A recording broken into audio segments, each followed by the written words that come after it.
Hello दोस्तों, स्वागत है आपका हमारे चैनल यूपी एग्जाम क्विज़र में। दोस्तों आज की वीडियो में हम 17 जनवरी से संबंधित उत्तर प्रदेश के सभी एग्जाम्स के लिए मोस्ट इंपॉर्टेंट करंट अफेयर के क्वेश्चंस को डिस्कस करेंगे और हर एक क्वेश्चन से रिलेटेड आपको फैक्ट भी बताएंगे। और वीडियो के अंत में हम आपसे क्वेश्चन भी पूछेंगे जिसका जवाब आपको कमेंट बॉक्स में देना है। और अगर आपको इसकी PDF डाउनलोड करनी है तो इसकी PDF आप हमारे टेलीग्राम ग्रुप से डाउनलोड कर सकते हैं। टेलीग्राम ग्रुप की लिंक आपको वीडियो के डिस्क्रिप्शन में मिल जाएगी। तो चलिए शुरू करते हैं। आज का सेशन शुरू करने से पहले हम कल के क्वेश्चंस का रिवीजन करेंगे। कल का पहला क्वेश्चन है, प्रदेश में चौथा वेस्ट टू एनर्जी प्लांट कहां बनने जा रहा है? इसका जो करेक्ट आंसर है वो है ऑप्शन नंबर बी, आगरा में।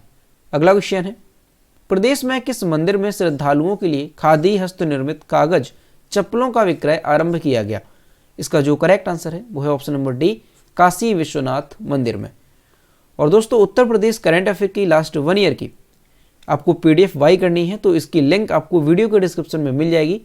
वहाँ से आप इस PDF को बाई कर सकते हैं। इस PDF में हमने जनवरी से लेकर के दिसंबर 2021 तक के उत्तर प्रदेश करंट अफेयर के सभी इंपॉर्टेंट क्वेश्चंस को विस्तारपूर्वक बताया है।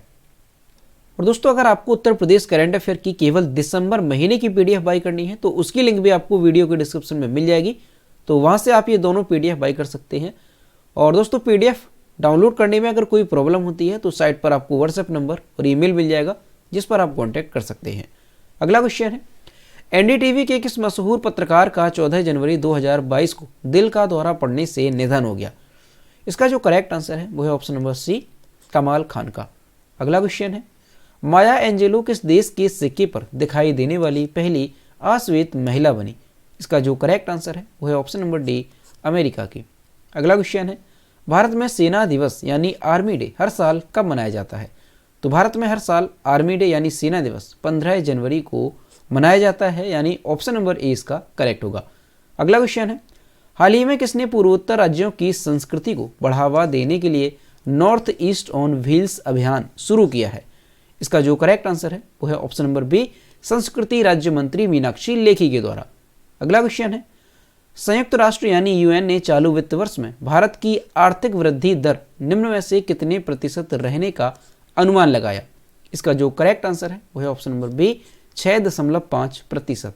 अगला क्वेश्चन है, हाल ही में किस देश ने भारत के साथ दुनिया की सबसे तेज supersonic anti-ship cruise missile BrahMos missile की खरीद को मंजूरी दे दी है? इसका जो करेक्ट आंसर है वो है ऑप्शन नंबर ए, फिलीपींस ने। अगला क्वेश्चन है, किस राज्य में 18वां कचाई लेमन फेस्टिवल आयोजित किया गया? इसका जो करेक्ट आंसर है वो है ऑप्शन नंबर डी, मणिपुर में। तो दोस्तों ये थे कल के क्वेश्चंस जिसका हमने रिवीजन किया। अब हम शुरू करते हैं आज का सेशन। आज का पहला क्वेश्चन है, हाल ही में किस देश में 10वीं शताब्दी की एक प्राचीन भारतीय मूर्ति की खोज की गई? इसका जो करेक्ट आंसर है वो है ऑप्शन नंबर ए, इंग्लैंड में। 10वीं शताब्दी की एक प्राचीन भारतीय मूर्ति जिसे इंग्लैंड के एक बगीचे में खोजा गया था, तो इसको भारत में 14 जनवरी 2022 को लाया गया है।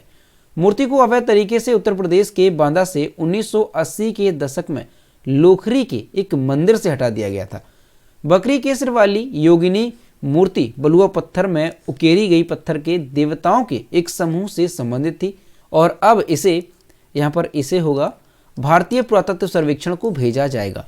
तो दोस्तों आपको ध्यान रखना है कि उत्तर प्रदेश की जो बांदा डिस्ट्रिक्ट के 1980 के दशक में एक मूर्ति जो है मंदिर से हटा दी गई थी, तो अब इस मूर्ति को जो है कहाँ से लाया जा रहा है? तो इंग्लैंड के एक बगीचे से इसे खोजा गया है और इसे भारत में लाया गया है। कब लाया गया है? तो 14 जनवरी 2022 को इसे लाया गया है। तो यहाँ पर आपको अच्छे से ध्यान रखना है कि किस देश से उत्तर प्रदेश में वापस मूर्ति को लाया गया है, तो इंग्लैंड से। अगला क्वेश्चन है, हाल ही में कितने किलो वजन का दुनिया का सबसे बड़ा ताला उत्तर प्रदेश में बनकर तैयार हुआ? इसका जो करेक्ट आंसर है वो है ऑप्शन नंबर बी, 400 किलो का। और यहाँ पर आप इमेज में देख सकते हैं ये है दुनिया का सबसे बड़ा ताला जिसका वजन है 400 किलोग्राम। और ये जो ताला है ये है 300 किलोग्राम का, जिसे इससे पहले बनाया गया था। अलीगढ़ के सत्यप्रकाश ने अपनी पत्नी रुक्मणी के साथ मिलकर के दुनिया का सबसे बड़ा ताला बनाया। इसकी लंबाई कितनी है? तो 10 फुट ये लंबा है और 6 फुट इसकी चौड़ाई है। साथ ही ताले का वजन कितना है? तो 400 किलोग्राम इस ताले का वजन है। इस ताले को 30 किलो की चाबी से खोला और बंद किया जाता है। इसकी लंबाई 4 फीट है, यानी जो चाबी है उसकी लंबाई है 4 फीट और जो चाबी का वजन है वो कितना है? तो 30 किलोग्राम उस चाबी का वजन है। ताले को बनाने में 1 लाख रुपए की लागत आई है और 2 साल में ये ताला बन करके तैयार हुआ है। दंपति इस ताले को अयोध्या में बन रहे राम मंदिर को भेंट करना चाहते हैं। ताले को अलीगढ़ की राजकीय औद्योगिक एवं कृषि प्रदर्शनी में रखा गया है। सत्यप्रकाश 26 जनवरी को दिल्ली में निकलने वाली इस परेड में इस विशाल ताले की झांकी निकालना चाहते हैं। दोस्तों 26 जनवरी को जो परेड निकलती है हर साल, तो उस परेड में जो ये सत्यप्रकाश हैं अपने ताले को निकालना चाहते हैं। तो यहाँ पर आपको अच्छे से ध्यान रखना है कि दुनिया का सबसे बड़ा ताला जो है वो कहाँ पर बनाया गया, तो ये उत्तर प्रदेश के अलीगढ़ में बनाया गया। और किसने बनाया, तो उनका नाम भी ध्यान रखना है। सत्यप्रकाश ने अपनी पत्नी रुक्मणी के साथ मिलकर के इस ताले को बनाया है। इस ताले की जो खास बात है वो ध्यान रखनी है, इसका वजन कितना है, तो 400 किलोग्राम इसका वजन है, 10 फुट इसकी लंबाई है और 6 फुट इसकी चौड़ाई है। और इस ताले को खोलने के लिए जिस चाबी का इस्तेमाल किया जाएगा उस चाबी की लंबाई है 4 फीट और 30 किलो उस चाबी का वजन है। और दोस्तों ये जो सत्यप्रकाश हैं इन्होंने पहले 300 किलोग्राम का एक ताला बनाया था और अब इन्होंने ये दूसरा ताला बनाया है जिसका वजन है 400 किलोग्राम। अगला क्वेश्चन है, प्रदेश का सबसे बड़ा फूड पार्क कहाँ स्थापित किया जाएगा? इसका जो करेक्ट आंसर है वो है option number C, greater Noida में। प्रदेश का सबसे बड़ा फूड पार्क नाम क्या है? लुलु फूड पार्क इसका नाम है। ये ग्रेटर नोएडा में स्थापित किया जाएगा। लुलु फूड पार्क में फलों और सब्जियों को सबसे आधुनिक तरीकों से संसाधित यानी प्रोसेस्ड करने में सहूलियत मिलेगी और उन्हें निर्यात के लिए पैकेज किया जाएगा। लुलु फूड पार्क में दूध, कृषि उत्पाद और ready to eat packaged food जैसे उत्पादों की भंडारण क्षमता 20,000 टन होगी। यहाँ स्टार्ट होने वाले ज़्यादातर पदार्थ मध्य एशियाई देशों में निर्यात किए जाएंगे। तो दोस्तों आपको अच्छे से ध्यान रखना है, क्वेश्चन मोस्ट इंपॉर्टेंट है कि प्रदेश का जो सबसे बड़ा फूड पार्क है वो कहाँ पर स्थापित किया जाएगा, तो ये ग्रेटर नोएडा में स्थापित किया जाएगा। इसका नाम क्या है, तो ध्यान रखना है लुलु फूड पार्क इस फूड पार्क का नाम होगा। अगला क्वेश्चन है, विराट कोहली ने भारतीय पुरुष क्रिकेट टीम के टेस्ट कप्तान का पद छोड़ दिया है। विराट कोहली कब भारतीय टीम के टेस्ट कप्तान बने थे? तो ये 2014 में भारतीय टीम के टेस्ट कप्तान बने थे, यानी ऑप्शन नंबर 20 क्वेश्चन का करेक्ट आंसर होगा। विराट कोहली ने शनिवार रात ट्विटर के जरिए टेस्ट फॉर्मेट में भारतीय टीम के कप्तान का पद छोड़ने के अपने फैसले का ऐलान किया। कोहली 2014 में ऑस्ट्रेलिया दौरे पर महेंद्र सिंह धोनी के संन्यास लेने के बाद टेस्ट कप्तान बने थे। और दोस्तों ये जो विराट कोहली है वे टेस्ट में टीम इंडिया के सबसे सफल कप्तान रहे। तो ये चीज़ ध्यान रखनी है, ये सबसे सफल कप्तान रहे। उन्होंने 68 टेस्ट में टीम इंडिया की कप्तानी की है और इसमें उन्होंने 40 टीमों में जीत दिलाई है। ठीक है, तो यहाँ पे ध्यान रखना है कि उन्होंने 68 टेस्ट में टीम इंडिया की कप्तानी की है जिसमें से 40 मैचों में जीत मिली है। दूसरे नंबर पर MS धोनी है जिन्होंने 60 टेस्ट में कप्तानी की है और इसमें टीम इंडिया 27 मैचों पर जीती है। यानी जो सबसे सफल कप्तान की अगर बात की जाए तो वो विराट कोहली रहे, क्योंकि 68 टेस्ट में विराट कोहली ने भारत को 40 मैचों में जीत दिलाई। और जो दूसरे नंबर पर हैं सबसे सफल कप्तान वो हैं MS धोनी जिन्होंने 60 टेस्ट में कप्तानी की है और 27 मैचों में जीत दिलाई है।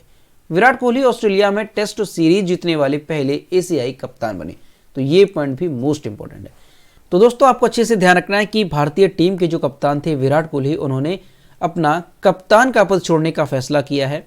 और इनसे संबंधित आपको ये सारी चीज़ें ध्यान रखनी है कि ये कब कप्तान बने थे, तो दिसंबर 2014 में ये कप्तान बने थे।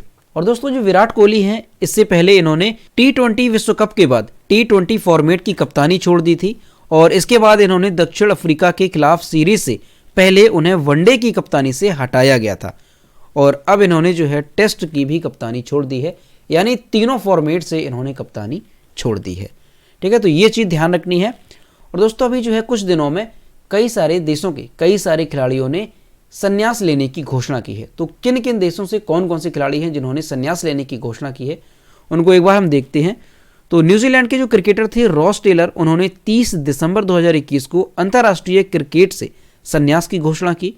अब दोस्तों यहाँ पर आपको ये चीज़ ध्यान रखनी है कि कौन सा खिलाड़ी किस देश से संबंधित है। ठीक है, तो न्यूजीलैंड के क्रिकेटर हैं रॉस टेलर जिन्होंने अंतर्राष्ट्रीय क्रिकेट से संन्यास लेने की घोषणा की। बांग्लादेश के बल्लेबाज हैं महमूदुल्लाह रियाद, उन्होंने 12 साल के करियर के बाद 24 नवंबर 2021 को टेस्ट क्रिकेट से संन्यास की घोषणा की है। दक्षिण अफ्रीका के दिग्गज खिलाड़ी हैं AB डिविलियर्स जिन्होंने नवंबर 2021 में क्रिकेट के सभी प्रारूपों से संन्यास की घोषणा की है। पाकिस्तान के तेज गेंदबाज हैं उस्मान खान सिनवारी, जिन्होंने 16 नवंबर 2021 को टेस्ट क्रिकेट से संन्यास की घोषणा की।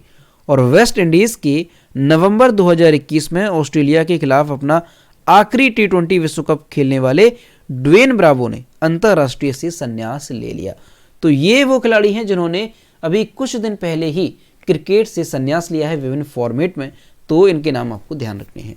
और यहाँ पर आपको ध्यान रखना है कि जो विराट कोहली है उन्होंने क्रिकेट से संन्यास नहीं लिया है, उन्होंने कप्तान का पद छोड़ा है। अगला क्वेश्चन है, हरियाणा के डिप्टी सीएम दुष्यंत चौटाला ने किस शहर में भारत का पहला हेली हब स्थापित करने की घोषणा की है? इसका जो करेक्ट आंसर है वो है ऑप्शन नंबर ए, गुरुग्राम में।